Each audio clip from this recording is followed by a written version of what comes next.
है, सभी लोगों का है ना, हम सब मिलकर तय करेंगे। लेकिन क्या आपकी सरकार है, क्या आप कानून के खिलाफ आप कोई कदम उठाएंगे? क्या होता है कानून?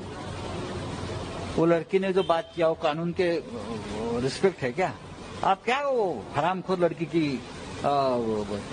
वकीली कर रहे हो, जिसने शिवाजी महाराज का अपमान किया है, महाराष्ट्र का अपमान किया है, आप उनके साथ आपके चैनल तरफदारी कर रहे हो। न्यूज नेशन से बात करने के नमस्ते दोस्तों, मैं आपका स्वागत करता हूं आपके अपने यूट्यूब चैनल एंटी इंडिया में।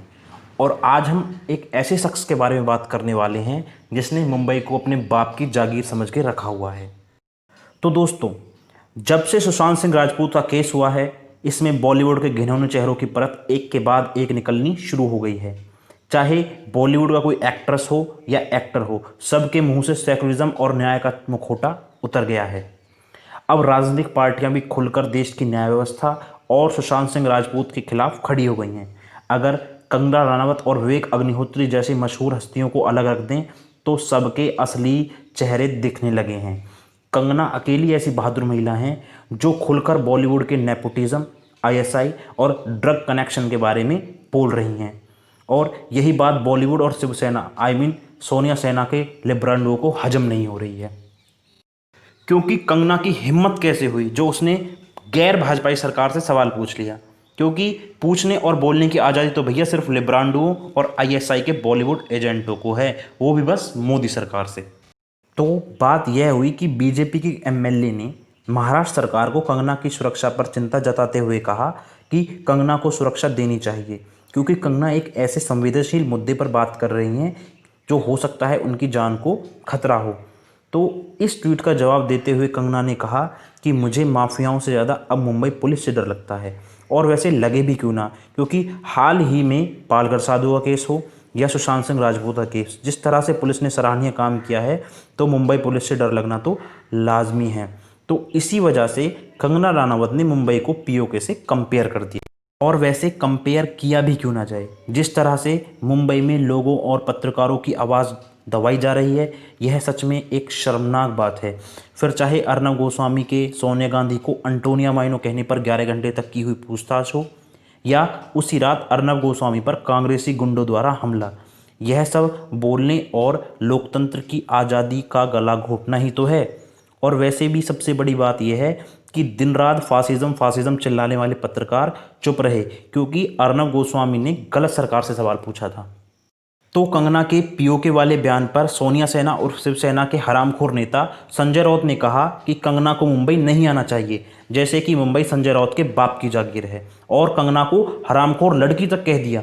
गृह मंत्री अनिल देशमुख ने कंगना पर हमला करते हुए कहा कि मैं कोर्ट जाऊंगा और सख्त से सख्त एक्शन लूंगा, और यह कोशिश करूंगा कि कंगना को महाराष्ट्र में एंट्री ना मिले।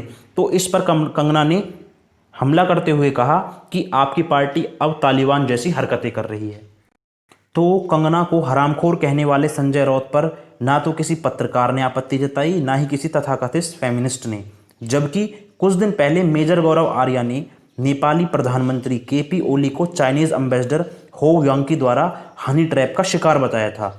भारत की लेफ्टिस्ट जिहादी चीनी प्रेमी फेमिनिस्ट पत्रकारों ने जमकर मेजर गौरव आर्या को ट्रोल किया और कहा कि मेजर गौरव आर्या एक संघी गुंडे हैं, इसलिए उन्हें औरतों की रिस्पेक्ट करनी नहीं आती, उन्हें हो यानकी से माफ़ी मांगनी चाहिए, और उनको काफ़ी ज़्यादा क्रिटिसाइज़ किया। लेकिन कंगना को हरामखोर बोलने वाले बयान पर ये पत्रकार पूरी तरह से चुप हैं। अभी मुंबई के गेटवे ऑफ इंडिया पर फ्री कश्मीर के पोस्टरों पर चुप रहने वाले ये लोग कंगना के पीओके वाले बयान पर एक्टिव हो गए, लेकिन उसके बाद देवेंद्र फडणवीस की पत्नी अमृता फडणवीस ने कंगना का समर्थन किया और कहा कि किसी से भी बोलने की आज़ादी नहीं छीनी जा सकती। और अब कंगना ने भी कहा है कि वह 9 तारीख को मुंबई आ रही हैं, और किसी के बाप में हिम्मत है तो उसे रोक के दिखाएं। वैसे भी हिंदुस्तान किसी के बाप का नहीं है बोलने वाले अब मुंबई को संजय राउत के बाप का बता रहे हैं। वैसे शिवसेना, मेरा मतलब है सोनिया सेना, कंगना का विरोध इसलिए भी कर रहे हैं क्योंकि कंगना एक राइट विंग की सोच रखने वाली एक्ट्रेस है, जो कि बॉलीवुड में स्वीकार्य नहीं है। बॉलीवुड में रहना है तो मोदी और भारत को तो गाली देनी ही पड़ेगी, स्वरा भास्कर और तापसी पन्नू जैसी एक्ट्रेस की तरह। वहीं कंगना जैसी प्रतिभाशाली एक्ट्रेस के पास आज फिल्में नहीं है, काम नहीं है। वहीं दूसरी तरफ स्वरा भास्कर और तापसी पन्नू जैसी एक्ट्रेस के पास कामों की लाइन लगी हुई है। तो इसका मुख्य कारण है मोदी और भारत का विरोध। वहीं एक तरफ बॉलीवुड और लिब्रांडो पत्रकारों ने सुशांत सिंह राजपूत केस पर एक शब्द नहीं कहा, तो दूसरी तरफ कंगना रनावत ने यह मुद्दा जोरों शोरों से उठाया और महाराष्ट्र सरकार और मुंबई पुलिस पर सवाल उठाए, जो कि शिव सैनिक मतलब कि सोनिया सैनिकों को बिल्कुल भी अच्छा नहीं लग रहा, क्योंकि एक बॉलीवुड एक्ट्रेस शिवसेना से सवाल पूछे तो यह उनकी शान के खिलाफ है और सवाल पूछने की आज़ादी का ठेका तो सिर्फ लिब्रांडो के पास है भाई। और पिछले 70 सालों से बॉलीवुड देश में राष्ट्रवाद की भावना को ख़त्म करके जिहाद फैलाने का काम कर रहा है और इसमें सबसे ज़्यादा योगदान महेश भट्ट और नसरुद्दीन शाह जैसे लोगों का है। तो अंत में मैं यही कहूँगा कि कंगना रनावत को ज़्यादा से ज़्यादा सपोर्ट करें और सुशांत सिंह राजपूत केस से ज़्यादा जुड़ें, क्योंकि यह अब एक केस नहीं, एक आंदोलन बन चुका है और अगर यह आंदोलन आगे बढ़ा तो बहुत से देशद्रोही लोगों के मुंह से राष्ट्रवाद का मुखौटा उठ सकता है। तो दोस्तों, अगर आपको यह वीडियो पसंद आई है तो ज़्यादा से ज़्यादा लाइक करें, शेयर करें और पहली बार अगर मेरे चैनल पर आए हैं तो चैनल को सब्सक्राइब जरूर कर दें और बेल प्रेस करना ना भूलें, जिससे आने वाली वीडियो की नोटिफिकेशन आपको पहले ही मिल सके। जय श्री राम दोस्तों, जय हिंद।